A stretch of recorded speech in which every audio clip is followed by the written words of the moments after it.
Hello and welcome. This is Deep Dive and I'm Tiffany Meier. Hope everyone had a wonderful weekend. Fireworks lit up the sky over the National Monument to celebrate the 4th of July. President Biden hosted his first big gathering at the White House with around 1,000 guests. Today, we're closer than ever to declaring our independence from a deadly virus. But not all states had their usual celebrations. South Dakota's Mount Rushmore stayed dark this weekend. The state was denied a permit to hold their traditional fireworks display at Mount Rushmore. Governor Kristi Noem told Fox News that they met all of the requirements to hold the event, but she thought the Biden administration denied the permit for political reasons. She filed a lawsuit against the Biden administration earlier this year, but it was denied injunction last month. Now Noem and plaintiffs are appealing for an injunction. They argue millions will be lost in ads and other costs if the event isn't held. And a day prior, former President Trump celebrated the holiday by holding a rally with thousands of his supporters in Sarasota, Florida. He pledged that Republicans would take back the House and Senate and, quote, save America. Now, speaking of Trump, a senior aide, Jason Miller, says his site was hacked. Miller's platform is called Getter and officially launched on the 4th of July. Miller says more than 500,000 have already signed up. It's already boasting many prominent names, like former Secretary of State Mike Pompeo, Representative Marjorie Taylor Greene, Miller himself, and Newsmax. Shortly after it went online, the site came under attack. Those accounts' profiles were changed to show the same message. But the attack didn't last long. According to Business Insider, the breach occurred at 8:30 p.m., and by 11 p.m., the accounts were back online. As for why the attack happened, the hacker told the website that he hacked the accounts, quote, just for fun, adding that Getter's team should not publish the website before making sure everything, or at least almost everything, is secure. Miller fired back and said the hack was detected and dealt with within minutes. He told Business Insider the situation has been rectified. The site acknowledged over the weekend there are other technical difficulties relating to the rollout. A message from the administrators reads, currently our system is experiencing a delay due to an unusual amount of online users registration activity, and it advised people trying to sign up to try again later. Now, speaking of hacks, there's a new wave of ransomware attacks. The latest one is impacting 200 companies across the globe. Florida-based software firm Kaseya reported a ransomware attack on its systems Friday. They sent an urgent letter to customers telling them to immediately take action to protect themselves from the attack, calling it critical for customers to immediately take action while they investigated the attack. As to who's behind the attack, President Biden says he's not sure if Russia is behind the attack. We're not certain. The initial thinking was it was not the Russian government, but we're not sure yet. So. But he says if it turns out to be Russia, there will be consequences. And if it is either with the knowledge of and or a consequence of Russia, then I told Putin we will respond. Hackers posted a message on the dark web demanding $70 million. Cybersecurity experts think it could be the same hackers, REvil, who shut down the JBS meat company over Memorial Day, demanding $11 million in ransom. This time, U.S. companies are not alone. The same ransomware virus is being reported infecting corporate computer systems in 17 countries. The White House is asking companies affected by the Kaseya ransomware attack to file a report with the Internet Crime Complaint Center. And in an email to the Epoch Times, Kaseya says they were able to limit the scope of the attack.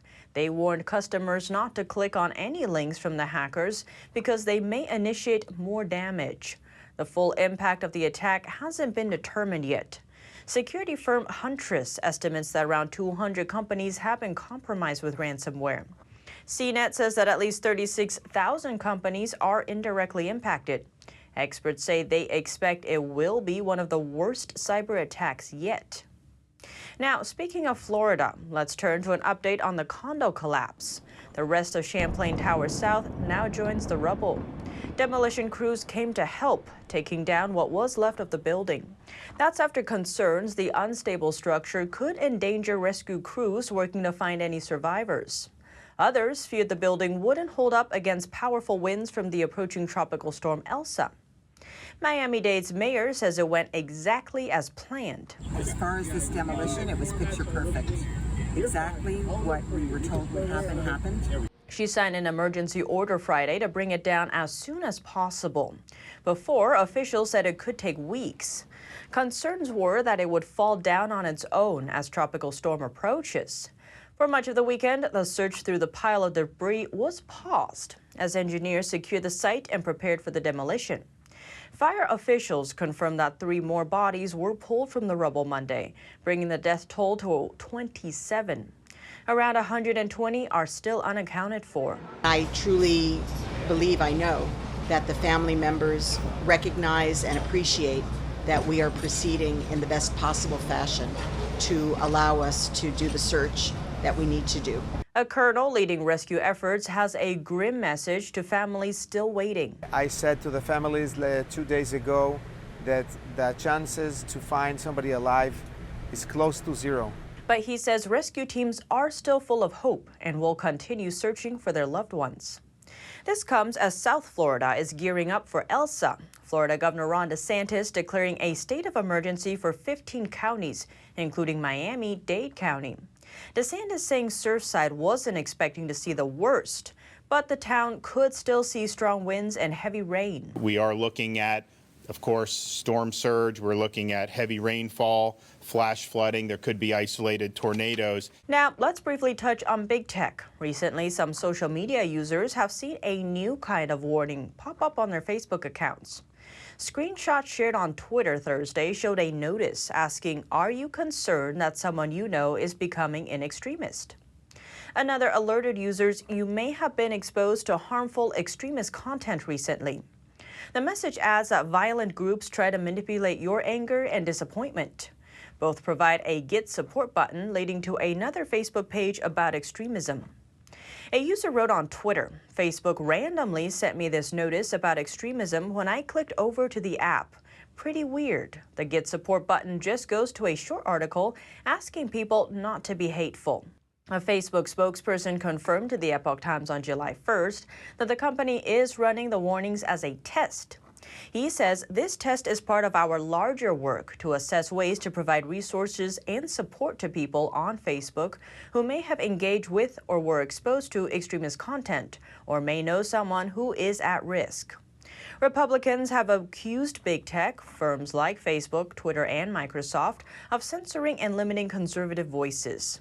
Conservatives, including former President Trump, have argued for the revocation of Section 230 of the Federal Communications Decency Act, which serves as a liability shield for online publishers.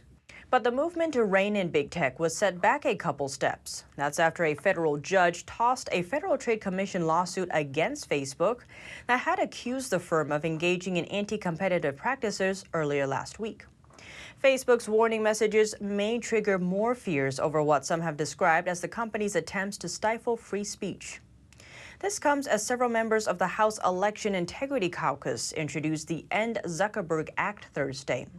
This bill will prohibit certain nonprofits from funding official election organizations.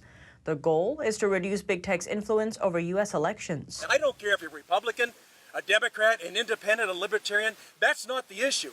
The issue is the faith and trust and confidence you have in the way we elect people.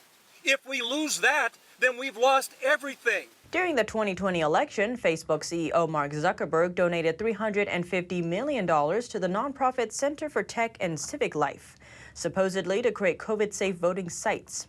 Republican lawmakers demanded the center to explain how the money was spent. They are concerned that more than 90% of the funds went to Democratic-leaning precincts and were used for increasing voter turnout through registration drives, Facebook advertisements, and so on. It's simple. Zuckerbucks have no place in American elections. I'm committed to prohibiting third parties from breaking public trust and influencing our elections. 12 Congress members co-sponsored the bill, led by Representative Claudia Taney. Taney previously issued a letter calling on the Center for Tech and Civic Life to explain where the hundreds of millions of dollars of virus relief funds went. They allege the group spent less than 1% on personal protective equipment.